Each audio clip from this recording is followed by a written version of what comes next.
Alegre o verá seu povo, velando todos devem sempre estar, a fim de vê-lo voltar. Os mensageiros do Senhor afirma que Jesus virá, e o poder consolador as fiéis promessas nos revelará.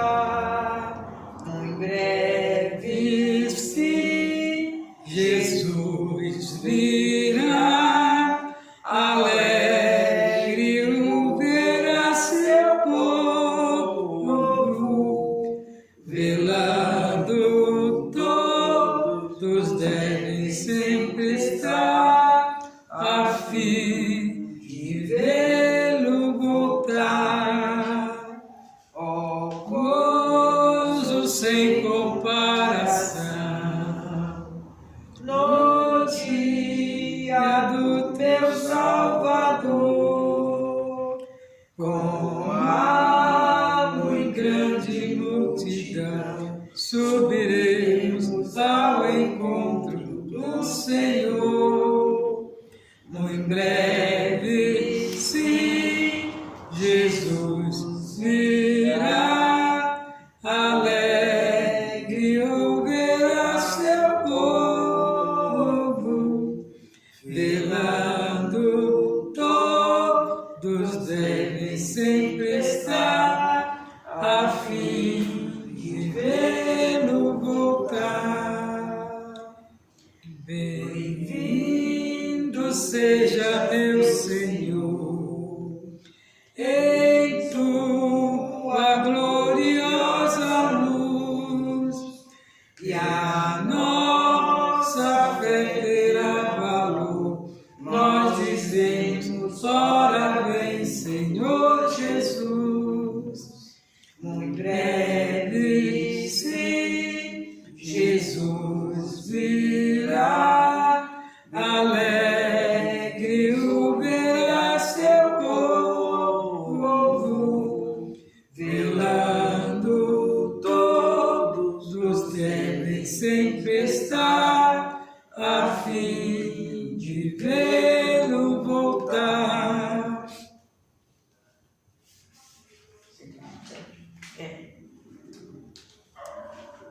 Como? 127, Senhor da Ceia. Louvamos a Deus no 127. O Senhor da Ceia está chamando. Quem quer ir por mim a procurar? Almas que no mundo vão chorando, sem da salvação participar. Fala, Deus, fala, Deus, toca-me com brasas do altar. Fala, Deus, fala, Deus, sim, alegre atende ao teu mandar. O profeta Deus se aproximando, considera-se um pecador, mas o fogo santo o queimando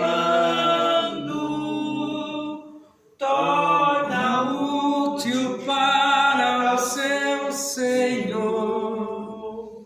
Fala, Deus, fala, Deus, toca-me com brasas do altar.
louvamos a Deus ainda com o hino de número 132 da nossa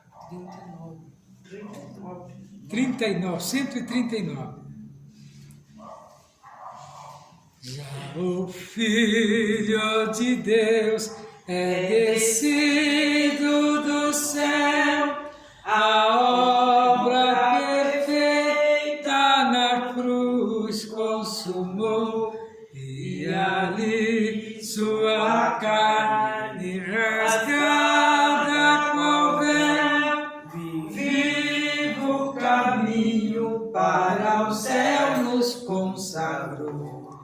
Jesus é o meu eterno Redentor, por seu sangue já remido estou.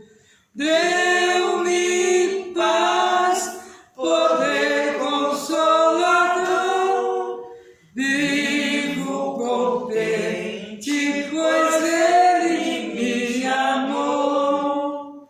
Por Adão o pecado no mundo entrou, ninguém desta lei se podia libertar, mas o Filho do Homem por nós triunfou.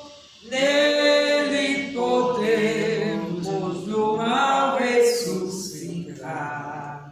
Jesus é o meu eterno Redentor, por seu sangue já remido estou. Deu-me paz, poder consolador, vivo contente, pois Ele me amou. Do inferno que paga aos maus a te dar, do medo da morte este dardo cruel, do abismo eterno te pode salvar. Só Jesus Cristo, o bom Emmanuel.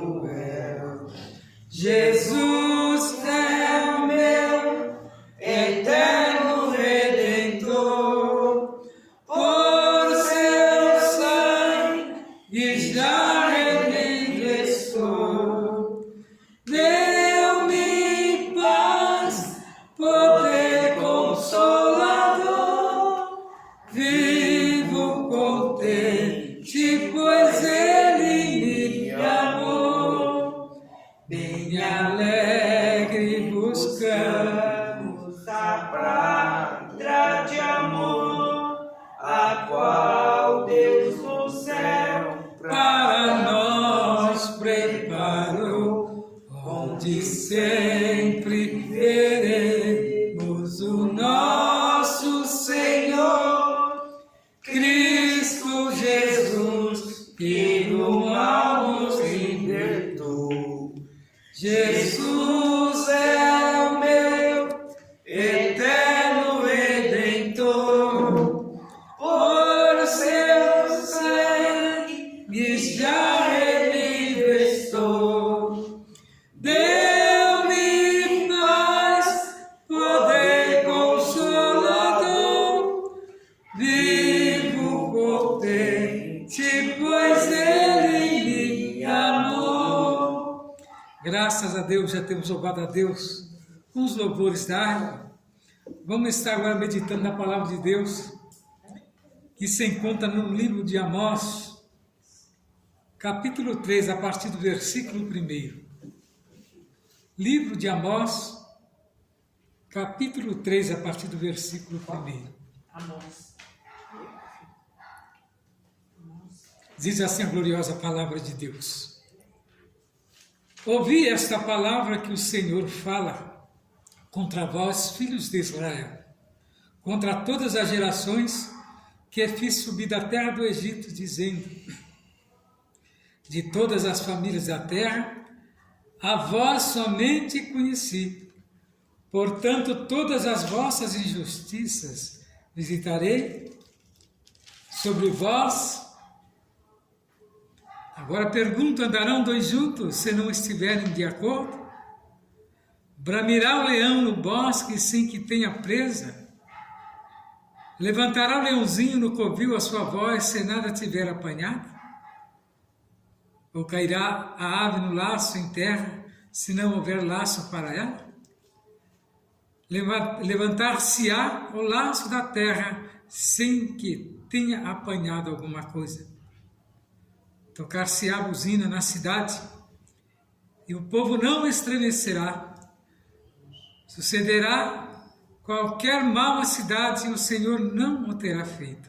Certamente, o Senhor Jeová não fará coisa alguma sem ter revelado o seu segredo aos teus servos, os profetas. Bramiu o leão, quem não temerá? Falou o Senhor Jeová, quem não profetizará?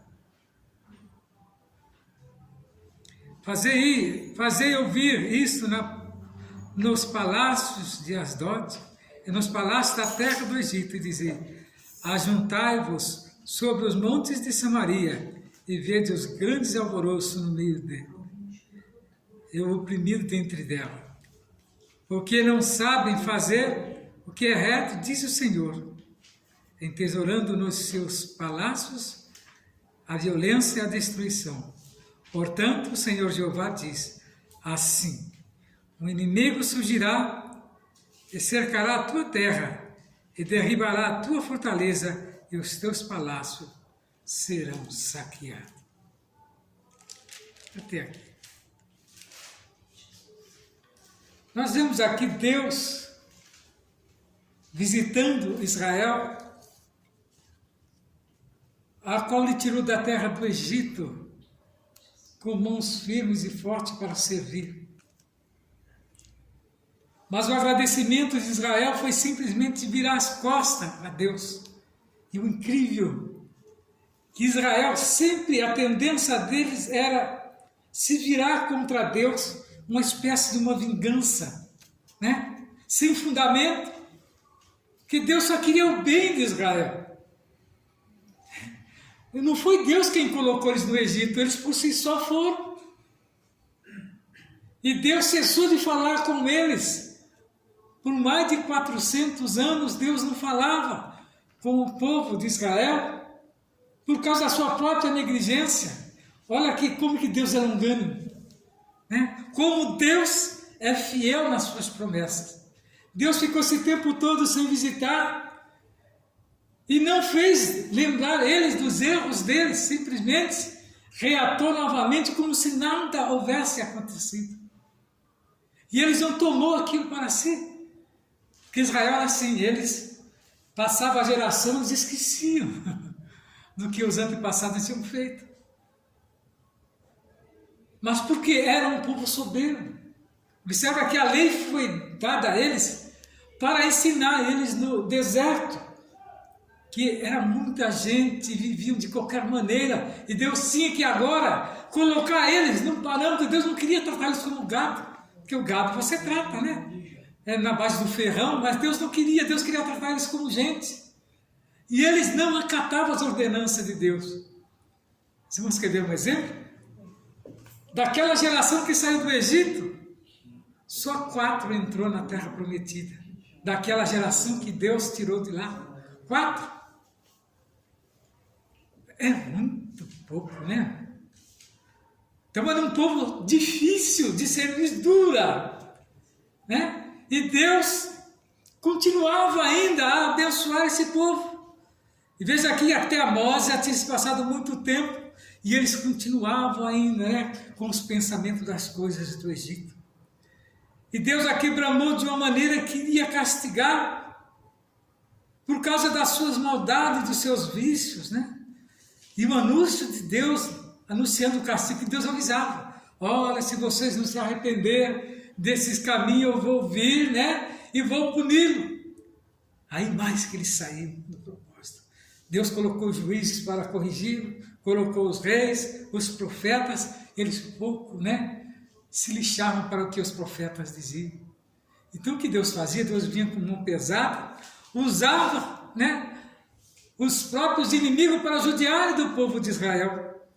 E aqui em Amós nós vemos Deus avisando a respeito das suas maldades. Aqui no versículo 3, verso 2. E a palavra conhecer me refere aqui à escolha que Deus fez por seu povo, os israelitas.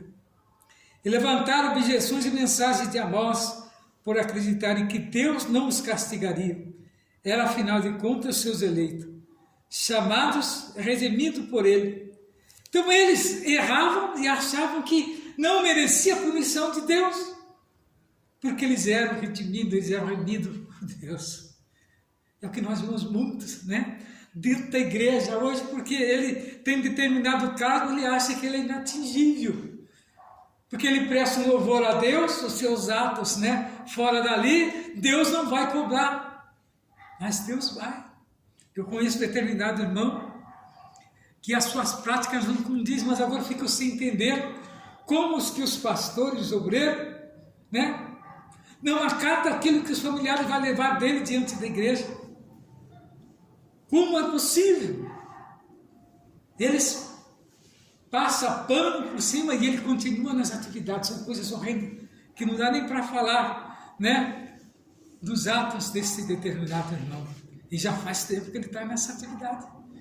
E nunca saiu da frente dos trabalhos da igreja. Agora eu pergunto. Está no quarto casamento. E sendo pastor, você já viu? Agora eu pergunto. Naquele dia, como que vai prestar conta diante de Deus? Ele vai chegar diante de Deus, como está escrito ali em Mateus 7. Mas no teu nome eu falei a palavra, eu preguei o evangelho, orei pelos enfermos, muitos foram curados. Mas Jesus vai falar: apartai-vos, porque eu não vos conheço. Os seus atos, nunca chegou diante de Deus. A sua atividade nunca chegou, porque as atividades dele a favor de Deus era contrário, como Israel fazia. Então Deus permitia,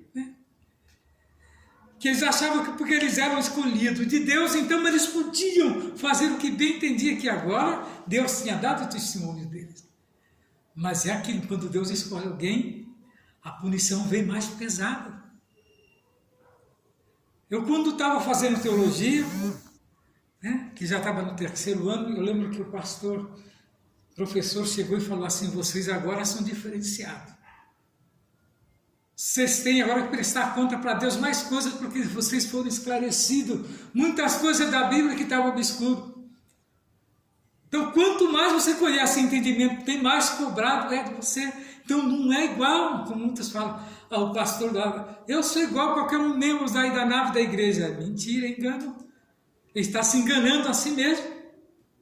Porque aquele que está na nave da igreja está aprendendo com aquele que está ministrando a palavra.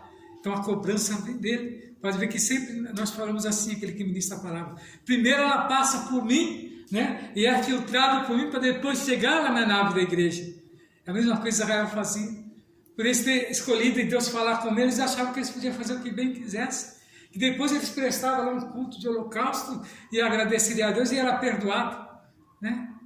Mas não é assim. Como a lei se tornou um objeto comum quando eles passaram a achar que eles podiam praticar qualquer coisa abominável a Deus, depois eles corriam lá no final do mês, e levavam uma pomba, outros levavam um carneiro, levava e era expangido o seu pecado. E muitos foram enganados, porque não era qualquer tipo de sangue que podia ser espargido e perdoar o pecado. E Israel começou agora, os principais das sinagogas, os principais líderes, a usar de ardil, levando carneiros defeituosos, aves repetidas. Tinha gente que ia 5, 6 na família. Então, como às vezes ele não queria pagar pelos 5, 6, então ele pagava por um. E ali o sacerdote fazia, o perdão de toda a família com um pombo só. Ou quando não fazia de conta simbolicamente, e aquele pombo novamente era colocado novamente para outra família. Irmão, ludibriando a obra de Deus. Olha o ponto que chegou. Até que Jesus chegou um dia no templo e chutou os cambistas, jogou tudo para fora e expulsou eles de lá, né? Por causa dessa atitude que tinha virado um comércio. Então veja ao ponto que chega quando a pessoa se acostuma com as coisas de Deus. Nós não podemos nunca acostumar. Nós temos que estar sempre pedindo para que as coisas de Deus se renovem em nossas vidas para não entrarmos na mesmice. Como nós tínhamos umas irmãs aqui que falou que os nossos cultos tinham tomado uma mesmice. Se torna quando o cristão quer. Chegou um ponto desse, de eu ter que ouvir isso aqui. De duas pessoas que não tinham nada a ver com a obra de Deus. Viu? Que não tinha a ver com a obra de Deus. Mesmice é quando aquele deixam de obedecer aquilo que Deus manifesta. A mesmice está naquele que não consegue ver mais a atividade do Espírito Santo na igreja. Verdade. Então esse crente está velho, está envelhecido. Olha o que fizeram com Jesus quando ele cumpriu a lei na sua íntegra. Olha o que fizeram com ele, né? Porque eles simplesmente queriam que eles alcançassem, né? O lugar aos céus. O que Jesus queria era isso. Nada mais do que isso. Que andasses correto, que amasse um ao outro, né? Que vivesse, né, em comunhão plena um com o outro, que deixasse, né, aqueles atos que eles faziam como se fosse verdade, enganando o povo, e voltasse à verdade. Pois enquanto eles não mataram Jesus, eles não sossegaram, mal sabendo eles que o que eles estavam fazendo era simplesmente cumprimento, né, das Escrituras. Mas hoje nós temos que entender que o chamado de Deus é para uma igreja que está caminhando nos momentos mais difíceis. Nós estamos passando na face da terra, estamos estudando a lição de escola dominical, ao qual nos tem trazido lições importantes, trazendo a lição do modernismo que estão tentando introduzir dentro da igreja. Ainda ontem eu dei uma pincelada, que se a gente entra naquele assunto ali, eu vi que aí ia criar uma certa celeuma. Então eu só dei uma pincelada por cima. Mas como nós aqui, então dá para a gente falar do que eles estão tentando fazer com a integridade da igreja. Não estou falando da igreja. E a igreja em si tem sofrido todo tipo de escárnio e perseguições na face da terra. E é mister que isso aconteça, porque lá no início da igreja primitiva tivemos isso, né? A perseguição, como o apóstolo Pedro, quando mataram o apóstolo Tiago, o irmão de João, simplesmente para ver se cessava com o andamento da igreja. Mas nós vemos que isso simplesmente fortaleceu mais, né, a igreja, porque agora começou a haver a manifestação, né, e a virtude, né, daqueles que queriam ver o procedimento de Jesus trabalhando na vida dos apóstolos. E é incrível que eles não tinham por valiosas suas vidas. Eles não tinham. Se você não parar de pregar, nós vamos cortar o seu pescoço. Aí que ele pregava mais. Porque eles tinham ansiedade de chegar perto, né? E encontrar com Jesus. Porque eles esperaram Jesus naquele primeiro século, né? Mas Jesus não veio, né? Não veio porque tem que se cumprir as Escrituras, né? Mas ele estava à destra de Deus, então mais eles pregavam. E observa que nenhum daqueles apóstolos escapou vivo, somente João, né? E mesmo assim, numa ilha, né? Na ilha de Patmos, onde ele recebeu aquela dádiva, né? Que foi o Apocalipse com todas as suas interpretações. Isso é glorioso para o homem quando ele está na presença de Deus. E João teve esse privilégio aos 90 anos, né? Jesus visitou naquela ilha de Patmos, disse que aquela ilha era uma ilha terrível, onde era colocado ali todos os inimigos do Estado, inimigos da igreja, inimigos dos reis, enfim, todos aqueles que eram contrários. Então era jogado ali como se fossem pessoas perigosas, e muitas das vezes não era. O que João fazia para alguém? Um evangelista de 90, quase 100 anos, Só sabia falar das coisas de Deus, mas ele nunca se deixou, né? Eles levaram diante dele uma proposta. Abandone esse Jesus que nós, né, vamos perdoar. Ele não, aí que ele mais pregou. Então, já que você não quer, então nós vamos te jogar naquela ilha lá, e lá você vai padecer engano. Lá ele fortaleceu de uma maneira tal, que ficou só o Espírito. João praticamente, o corpo dele nem estava ali. Porque para ter aquele contato com Jesus ali, tinha que estar, né, espiritualmente, bem acima. E visitou ele, e ele escreveu tudo aquilo que ele recebeu. Aleluia. Que coisa, que importância, né? Que valor, né, que teve esse homem. E diz que a mão dos seus inquisitores não teve força para matá-lo. Ele morreu de velhice. Porque naquele tempo, se chegar a 100 anos, né, ou 90 anos, era muito difícil, né? Principalmente o pregador do Evangelho. Então nós vemos a importância que a palavra de Deus é na vida daqueles que guardam. Então nós vemos o que Amós escreveu aqui a respeito, né? Que nós devemos simplesmente conhecer, mas também lembrar, porém, que a eleição estabelecia um relacionamento que incluía a fiel obediência ao ditame divino.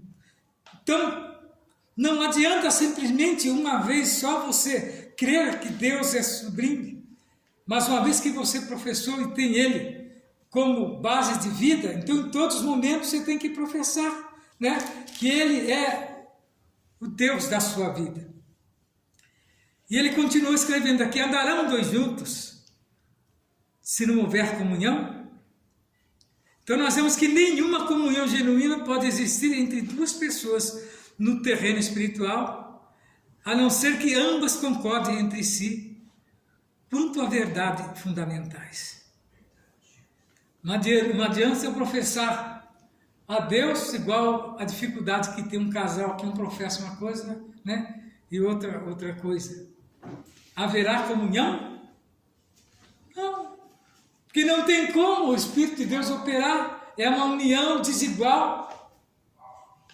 É uma união desigual, porque ao professar, né, o nome de Cristo, o outro prega, né? Às vezes tem uma estatueta, o irmão da Lucimar mesmo, era assim, ele tinha uma biblinha, e a esposa tinha uma estátua, né? Tinha um altar no ladinho lá do quarto. Um lia a Bíblia e o outro exaltava a santa. Agora eu pergunto, como que Deus vai operar, né, num lar desse? Impossível, né? Mas tem que haver, né, a comunhão para que dois possam andar juntos. Então, não podemos, portanto, ter qualquer relacionamento autêntico com Deus se não aceitarmos as suas palavras e concordarmos com ela. É impossível alguém se dizer crente e, ao mesmo tempo, não crer na palavra de Deus. É uma verdade, né? E continuando, andarão dois juntos se não estiverem de acordo? Então, nós vemos que o exemplo, né, demonstra que um segundo evento ocorre quando é antecedido por uma causa anterior. Assim, então, seguramente, quando Deus houvera falado a Amós, via-se obrigado a pronunciar a condenação divina, não estava omitindo simplesmente suas próprias opiniões. Então, são homens que, às vezes, na hora da necessidade, ele lembra que existe um Deus. Mas quando passou aquele momento, ele esquece, né? E aí como que vai haver, né, uma oportunidade numa vida dessa? É onde que vem as provas e os apertos, e às vezes a pessoa não sabe por que está passando por determinada situação, porque simplesmente, né, não acreditou no Deus da sua vida. Israel estava nessas condições, e é tanto que quando foi exposto a ele, para que eles escolhessem entre Cristo e Barrabás, eles escolheram Barrabás. Condenou a Cristo, só Barrabás, que realmente era o merecedor.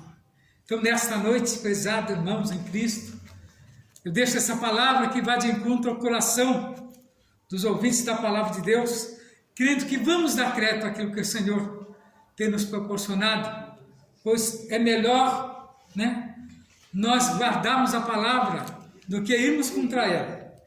E eu tenho certeza que a palavra de Deus é aquela que salva o homem, dando a ele uma oportunidade de se encontrar com Deus. Vamos estar passando a oportunidade para que a missionária dê prosseguimento à palavra nesta noite. Graças a Deus.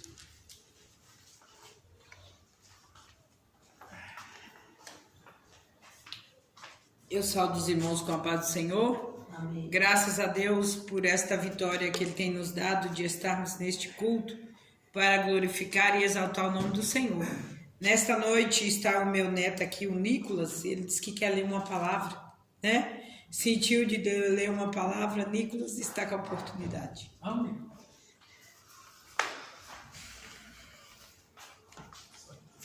A paz do Senhor.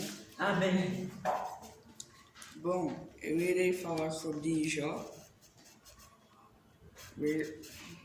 versículo 42 ou é 10? Olha, entra, vai na folha anterior que você vai ver.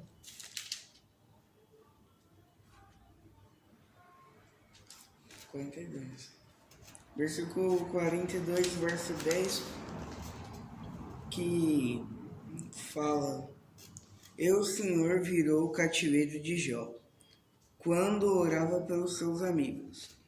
E o Senhor acrescentou a Jó outro tanto em dobro a tudo quanto dantes possuía. Então vieram a ele todos os seus irmãos e todas as suas irmãs, e todos quantos dantes o conheceram e comeram com ele pão em sua casa. Esses se condoeram dele e o consolaram de todo o mal que o Senhor lhe havia enviado. E cada um deles lhe deu uma peça de dinheiro, e cada um pendente de ouro. E assim abençoou o Senhor o último estado de Jó, mais do que o primeiro, porque teve 14.000 ovelhas, 6.000 camelos e 1.000 juntas de bois, e 1.000 jumentas. Também teve 7 filhos e 3 filhas, e chamou o nome de primeira Gemima, e o nome da outra Kézia, e o nome da terceira Querem Rapuque. E em toda a terra não se acharam mulheres tão formosas como as filhas de Jó. E o seu pai lhes deu herança entre seus irmãos. E depois disso viveu Jó 140 anos e viu seus filhos e os filhos dos seus filhos até a 4ª geração. Então morreu Jó, velho, farto de dias. O que eu estou querendo recapitular aqui, que mesmo Deus jogando coisas mal para Jó, ele não queria desistir da palavra do Senhor. Falaram para ele largar disso, mas só que ele não desistiu. E hoje em dia, o que está acontecendo muito, que estão trazendo muita coisa ruim para a igreja, tipo falando que Deus é amor, que vai cuidar disso, perdoar os pecados. Mas só que tem muito crente que está fugindo da igreja também. Quando Deus voltar, Deus vai fugir deles. Por quê? Porque o crente está perdendo a salvação dele. Que estão acrescentando muita coisa nas cabeças dos crentes. E eles não vigiam. Só piora. E o inimigo, ele só vai trabalhando lentamente. Só que tem algo, mas só que Deus perdoa, não é?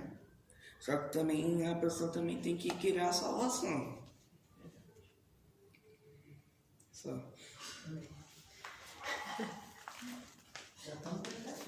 Tá começando. Pregador, cantor, é assim que começa, né, Flor? É uma benção, né? Esse é o Nicolas, um adolescente, só tem tamanho, né? Mas a idade é muito pouca ainda. Mas nós estamos aqui ensinando, né, os nossos filhos, nossos netos, os bisnetos, a pregar a palavra do Senhor, porque verdadeiramente nós precisamos meditar nesta palavra de dia e de noite. O pastor aqui falou sobre Amós e eu fico meditando que o preparo dos salvos para encontrar com Deus foi um dos temas mais abordados pelo próprio Senhor Jesus Cristo. O Senhor Jesus, ao falar sobre o preparo da igreja para encontrar com o Senhor, usou a figura do encontro da noiva e enfatizou diligentemente que devemos ter e participarmos da maior borda do Cordeiro, o casamento místico da igreja com Cristo. É um dia tão esperado, né? Que nós esperamos essa festa tão gloriosa. Nós vemos, de acordo com Apocalipse 19, 7 e 8, no dia desta festa, a noiva já deve estar pronta, ataviada e bem vestida. Em Apocalipse 3 e 11, o próprio noivo manda um recado para sua noiva dizendo: eis que venho sem demora, guarda o que tem para que ninguém tome a sua coroa. Uma palavra gloriosa, né? O encontro de Israel com o Senhor se dará nos ares. Em 1 Tessalonicenses 4, 16 e 17, Paulo escreveu: o mesmo Senhor descerá do céu com alarido, com voz de arcanjo, com trombeta de Deus, e os que morreram em Cristo ressuscitarão primeiro. Vai ser um abalo no mundo, né? Imagina todos esses mortos ressuscitando primeiro, né? E estando nos ares com Cristo. É glorioso. Paulo escreveu: porque estou zeloso de vós, com zelo de Deus, porque vos tenho preparado para vós apresentar como uma virgem pura a um marido, e sabe, a Cristo. Esse marido é Cristo, né? Paulo também disse que a igreja será apresentada gloriosa, sem mácula, sem ruga, nem coisa semelhante, mas santa e irrepreensível. Essa é a promessa, né? O toque da trombeta será repentino, que não haverá tempo para ninguém se aprontar em cima da hora. A igreja do Senhor deve estar a todo tempo preparada e pronta para o encontro do noivo. Então, eu sempre prego e digo, e falo: nunca deixe para preparar a hora que a trombeta tocar. Não vai dar tempo.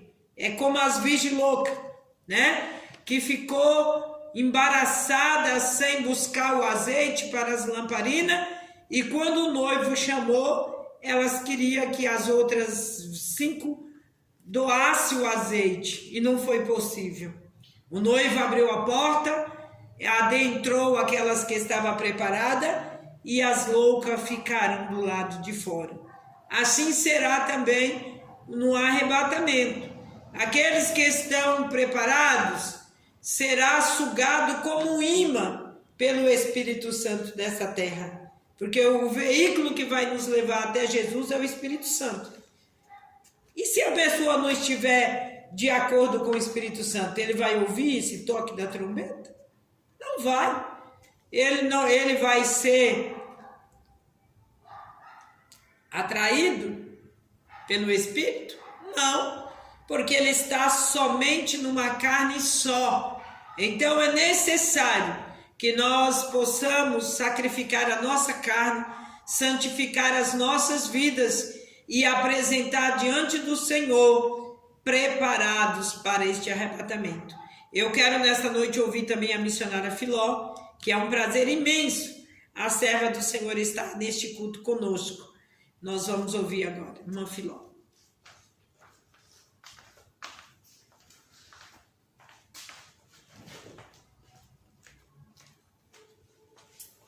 Quero saudar a todos com a paz do Senhor Jesus. Amém. Para mim é motivo de grande alegria estar aqui junto, né? Com o pastor Expedita, a missionária Lucimar, nesse trabalho tão glorioso. Aqui em Mateus, eu quero ler Mateus, capítulo 24, versículo 4 diante. E Jesus respondendo disse: acautelai-vos que ninguém vos engane, porque muitos virão em meu nome dizendo: eu sou o Cristo, enganarão a muitos. E ouvireis de guerras e rumores de guerra. Olhai, não vos assusteis, porque é mistério que isso tudo aconteça, mas ainda não é o fim. Porquanto se levantarão nação contra nação, reino contra reino, e haverá fome, peste, terremoto em vários lugares. Mas todas essas coisas são princípios de dor. Então hão de vos entregar para seres atormentados, e matar-vos-ão, e sereis odiados de todas as gente por causa do meu nome. Nesse tempo, muitos serão escandalizados e trairão uns aos outros, e uns aos outros aborrecerão, e surgirão os falsos profetas, enganarão a muitos, e por se multiplicar a iniquidade, o amor de muitos esfriará. Mas aquele que perseverar até o fim será salvo. E esse evangelho do reino será pregado em todo o mundo, em testemunho a todas as gente. Então virá o fim. É o que nós estamos passando nesses últimos dias, né? Jesus, a Bíblia, irmãos, é a palavra de Deus. A Bíblia é a bússola. Tudo que Jesus falou está acontecendo. E aqui diz a palavra do Senhor. E Jesus disse: acautelai-vos que ninguém vos engane. Aleluia. Se Deus falou que ninguém nos engane, porque alguém vai querer nos enganar. Alguém vai querer nos atrapalhar. Mas nós prossigamos, irmão, servindo ao Senhor. Porque é igual a missionária falou, Jesus, ele vai encontrar, nós vamos encontrar Jesus nos ares. Né? Então, nós devemos estar prontos. Nós devemos estar buscando ao Senhor. E nesses últimos dias, a palavra do Senhor tem cumprido. Ó quantas guerras, ó quanta iniquidade. A iniquidade tem tomado conta de todos, de todo mundo. É todo mundo. Então nós devemos o quê? Estar apercebido, estar buscando ao Senhor, estar perseverando no que? Na fé. Naquilo que fomos ensinados. Então, nesses últimos dias, o que Deus quer de nós, irmão, é que nós perseveramos na tua presença. Que nós possamos estar na presença do Senhor, buscando a Ele, santificando a nossa vida. Porque está escrito na Bíblia que sem santificação, nós não vemos a Deus. O pastor falou, tem muitas pessoas, de uma forma, querendo estar, pensa que está enganando a Deus, mas Deus ninguém engana. Então nós temos que santificar. O que é ser santo? Às vezes eu penso que santo quer dizer separado. Nós não devemos se misturar, é estar separado. Então nesta noite vamos perseverar na presença do Senhor. Vamos perseverar buscando ao Senhor. Vamos perseverar aguardando a vida do Senhor. Muitos acham que Jesus vai demorar, mas nós estamos vendo os sinais se cumprindo. Verdade. Cada momento os sinais estão cumprindo. E nós devemos estar atentos aos sinais. E esses sinais, irmão, é para nós estar apercebidos. Aleluia. Eu agradeço a Glória oportunidade Deus. em nome de Jesus. É verdade. Amém. Deus poderoso e santo. É uma verdade, né? Isso que a irmã Filó falou. A gente tem que estar separado do mundo, né? Vivemos neste mundo, mas nós somos estrangeiros, né? Somos de uma pátria celestial. Nós não temos que ficar envolvido com as coisas dessa terra. Enquanto nós estiver de passagem, temos que cumprir aquilo que tem que ser feito por nós. Temos que trabalhar, temos que levar a nossa vida, mas com um plano convicto que a nossa morada eterna é os céus. E preparar para ela, consagrar as nossas vidas, buscar a presença do Senhor. Ontem nós passamos uma vigília gloriosa, onde nós ficamos na presença do Senhor, buscando revestimento, buscando poder para vencer todos os males e os ataques do adversário nesses últimos dias. Estamos vivendo dias difíceis, mas somos assim guardados pelas mãos do Senhor. Se não for ao Senhor, nós já teríamos sido engolido vivo pelo nosso adversário. A fúria que o adversário tem do cristão é uma coisa terrível. Ele luta incessantemente. Ele luta contra a nossa família, né? Nós criamos nossos filhos na presença do Senhor e vai ter sempre alguma coisa para pender os nossos filhos para o lado do mau caminho. Mas nós temos consagrado ao Senhor. Eu falo isso para o Senhor. Eu falo, Senhor, consagrei os meus filhos desde o ventre para Ti. E está nas Tuas mãos. E é o Senhor que vai cuidar. É o Senhor que vai velar. É o Senhor que dá a salvação dos nossos. Mas nós precisamos sair do comodismo e estarmos na presença do Senhor, buscando e anunciando este evangelho a todos os quantos quiserem aceitar. E tem pessoas que gostam, né, de dizer, todos os caminhos levam a Deus. Não, o único caminho que leva a Deus é Jesus Cristo. Sem Jesus é impossível entrar pela porta estreita, né?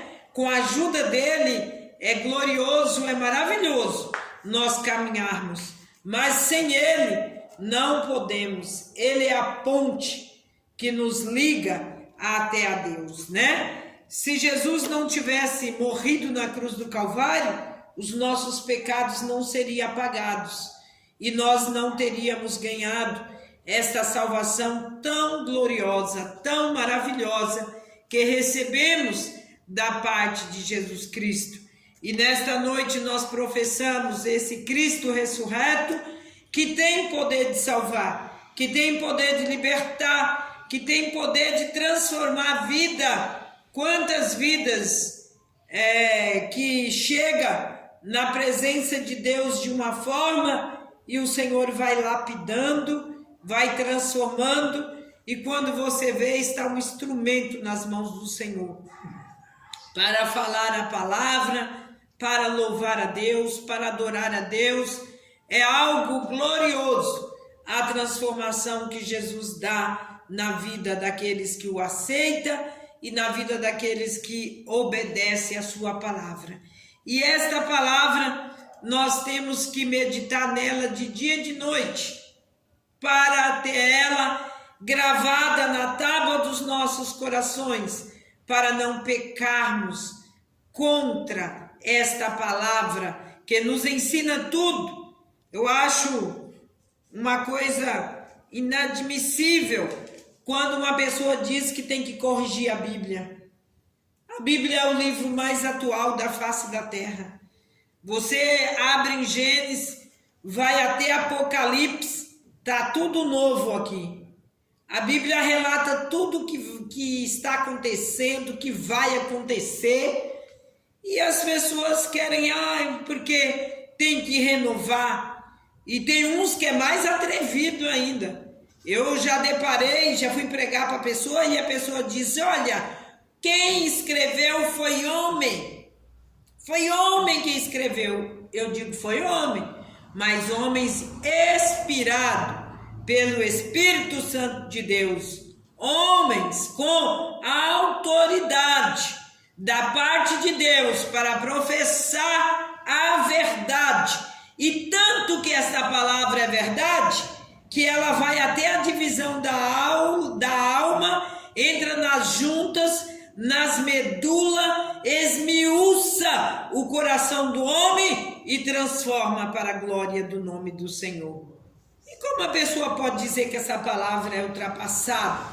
Como a pessoa pode dizer que essa palavra tem que ser mudada? E ela é cumprida passo a passo nas nossas vidas, né? Hoje você abre a palavra de Deus, ela fala com você de uma forma, daqui a pouco você abre, ela está falando com você, é algo glorioso, você poder sentir a presença, você sentir a autoridade.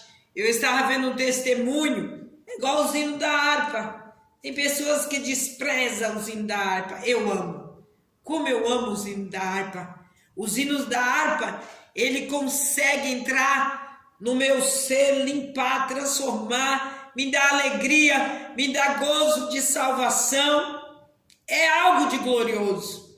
E o meu esposo colocou um vídeo de um irmão que escreveu aquele hino que diz assim: Cristo Jesus é o fiel amigo, Ele só.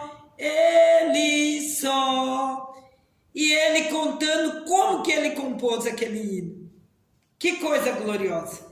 Era uma visão que Deus dava e Deus dava a melodia. Eu falei, por isso que quando você canta, você sente o Espírito Santo entrando dentro de você, lavando a sua alma, modificando a sua vida de maneira gloriosa.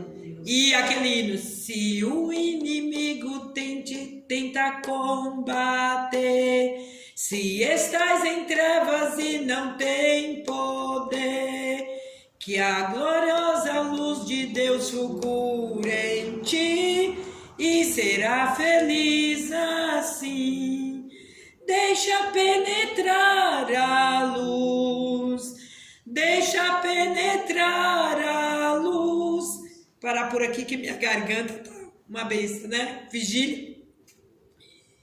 Esses dois hinos.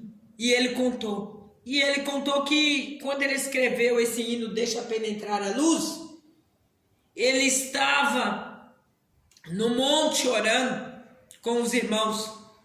E de repente assim os irmãos deram as mãos uns para os outros e uma luz penetrante do céu ficou no meio deles. Aquela luz do céu iluminando aqueles irmãos orando no monte. E Deus deu esse hino. Eu disse: Senhor, é por isso que você sente a luz penetrar quando você canta. E ele disse que o fiel amigo, ele estava entrando numa floresta, ninguém queria entrar com ele. E ele foi sussurrando com Jesus.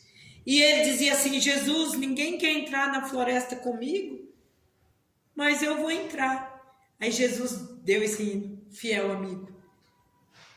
Gente, é assim glorioso você ouvir os testemunhos dos que compôs o hino da harpa.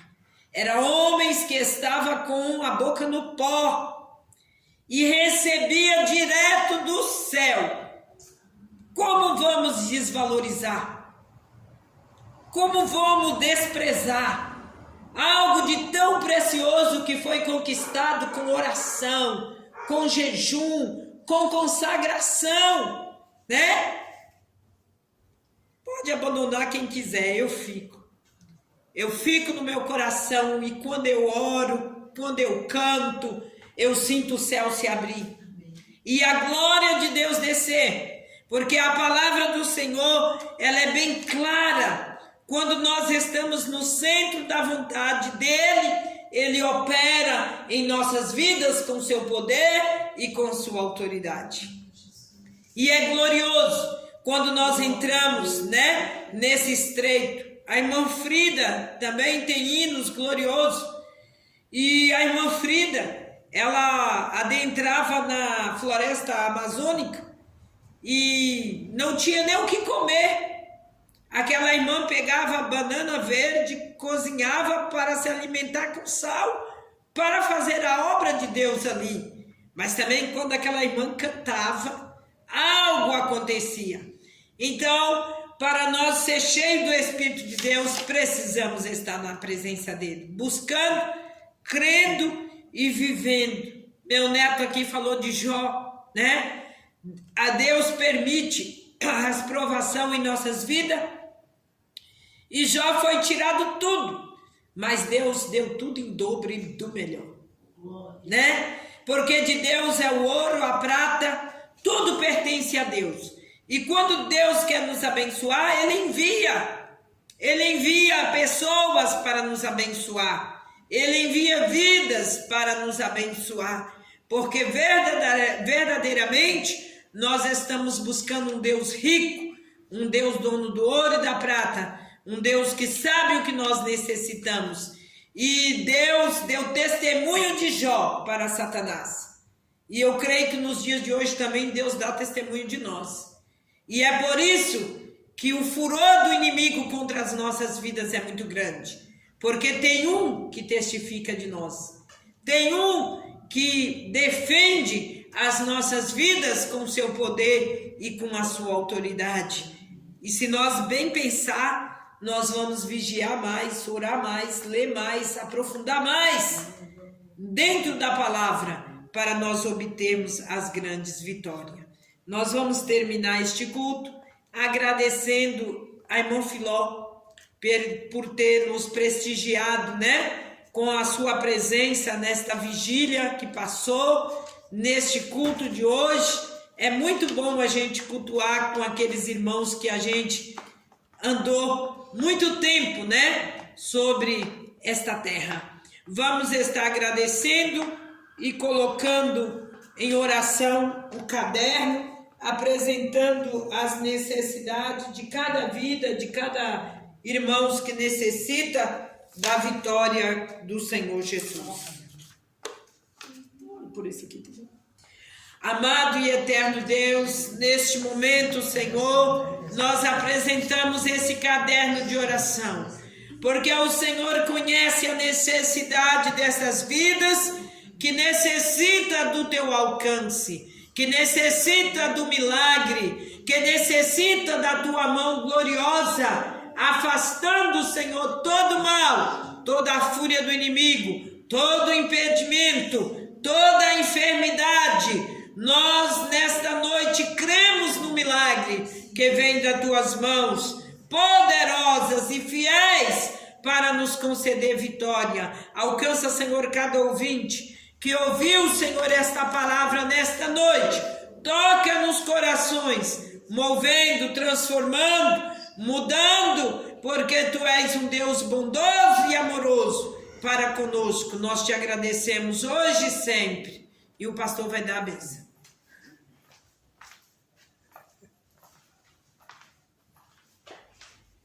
Graças a Deus por tudo que Ele tem nos dado nesta noite. Vamos estar agora dando a bênção apostólica. Que o grande amor de Deus, a comunhão, as consolações do Espírito Santo com toda a igreja, nós dizemos. Amém. E se Deus é por nós, Quem será contra nós? está terminado em nome de Jesus. Amém.